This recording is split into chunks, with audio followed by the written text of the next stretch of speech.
ಬಗ್ಗೆ ಹೆಂಗಿದ್ರು ಅಮ್ಮ ಒಂದಂದ್ರೆ ಅವ್ರಿಗೆ ಒಂದೇ ಯೋಚನೆ ಇದ್ದಿದ್ದ ನಮ್ಮಮ್ಮಂಗೆ, ನಾನ್ ಓದಿಲ್ಲ ಹಂಗಾಗಿ ನಂಗೆ ಇಂಥ ಲೈಫ್ ಸಿಕ್ಕಿದೆ, ನನ್ ಮಕ್ಳು ಓದ್ಬೇಕು, 3 ಜನ ಹೆಣ್ಮಕ್ಳು ನಂತರದ ಜೀವನ ಸಿಗಬಾರ್ದು.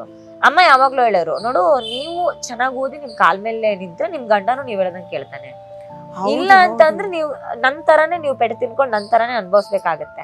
ಸೊ ನೀವ್ ಓದ್ಬೇಕು. ನನ್ ತಲೆ ಒಳಗ್ ಬರೀ ಎಜುಕೇಶನ್ ಮಾತ್ರ ತುಂಬಿಸಿದ್ರು ಅಮ್ಮ. ಓದ್ಬೇಕು, ಓದಿ ನಿಮ್ ಕಾಲ್ ಮೇಲೆ ನೀವ್ ನಿಂತ್ಕೋಬೇಕು ಅಷ್ಟೇನೆ. ಅದ್ರ ನಡುವಲ್ಲಿ ನಮ್ಮಮ್ಮ ಎಷ್ಟು ಪ್ರೋಗ್ರೆಸಿವ್ ಅಂದ್ರೆ ಕಾಲೇಜ್ ಹೋಗ್ತಾನೆ ನಮ್ಗೆ ಸ್ಕೂಲ್ಗೆ ಹೋಗ್ತಾನೆ ಟೈಲರಿಂಗ್ ಕ್ಲಾಸ್ಗೆ ಹಾಕೋದು.